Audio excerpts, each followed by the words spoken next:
Good morning, everybody. I've had a long history, over 30 years, with Porsche turbo-powered cars.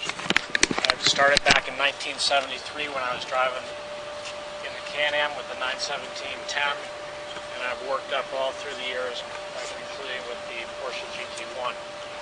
My first experience with a street turbo came in 1977. I had won Daytona and Sebring Daytona and Le Mans that year, and Porsche gave me a turbo as a prize for doing a good job. And I thought at that time that car was absolutely the most incredible car I'd ever driven. But when you look at that car and compare it to what this car is, it just pales. This car is so perfect. In my opinion, this is probably the best car that Porsche's ever made. To control all the power and the handling in this car, Porsche designed an all-wheel drive system that is unique only to the turbo. It's not shared on any other Porsche platform. It's electronically controlled by multi-discs, and it gives each wheel its own percentage of traction. So it fluctuates between all four tires, and it gives from up to 100% on the wheel that needs the traction. It gives a tremendous stability under all kinds of driving conditions, whether you're on a racetrack or whether you're driving on the road, in the wet, on sand, whatever the conditions is, this adapts to the condition, and it does it seamlessly. It's the best system I've ever driven. Four-wheel drive systems sometimes are not so good on a racetrack, but this thing is absolutely beautiful on a racetrack. It's got bigger brakes. Both the Turbo and the GT3 have ceramic brakes, but if you didn't have the ceramic brakes, the steel brakes would be 13.78 inches. That's an increase of 20 millimeters. And the front brake calipers are 6-piston discs, so they really have a lot of sweep area on the disc, and then things stops incredibly well. The wheels are new for the Porsche Turbo. They're lighter weight, and they also are designed to bring in better cooling to the brakes. You come up to the front, you take a look at the intakes in the front. They're enormous. Those intakes help for the two radiators that are located in the nose. That helps with the cooling. The lights, these LED turn lights are LED technology, and the headlights retain the classic Porsche design.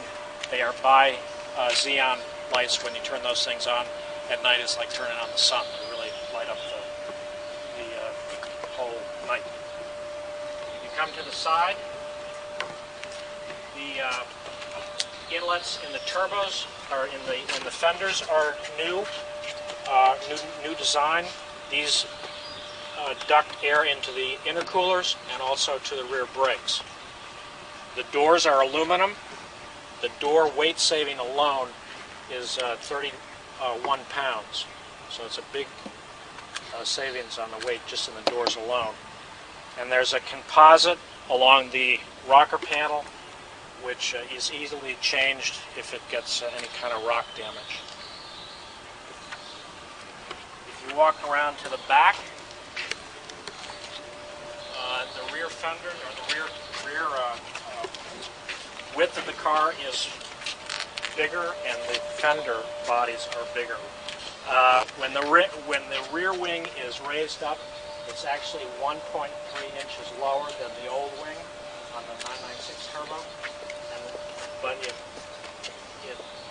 has an increase of 60 pounds on the rear wheels. And the reason they were able to do that was the contour of the rear fenders a little bit more cleaner, when the wing is up, it has more downforce, but yet the drag coefficient is much better. Never been able to really make it work with a gas-powered car because of the tremendous heat buildup. As you all know, when you have a little turbo, you have great response from a small turbo. A big turbo makes big power. So Porsche has got their engineers working together, and they developed this system to combine both of those worlds into one. And how they did that was they electronically controlled the vanes in the turbo. So when the system senses low RPMs, it fluctuates the vanes to give you low end response and good response at a low end or low RPM. And then as the RPMs build up, the vanes open up, so you get lots of power as your RPMs increase. So that's really, it's important because it gives a lot of flexibility to the cars. You order the optional Sport Chrono package. It comes with an overboost option, and the overboost option gives you an additional 45 pounds of torque, up to 505 foot-pounds of torque. Normally, the engine produces 480 horsepower. When you hit the overboost, the actual horsepower doesn't go up, only the torque goes up. And the normal torque on this engine without the overboost is 460 pounds. All that performance gives some pretty impressive performance figures. It does 0 to 60 in 3.7 seconds. It does 0 to 124 miles an hour in just over 12 seconds, and it has a top speed of 193 miles an hour. The transmission is your standard 6-speed transmission.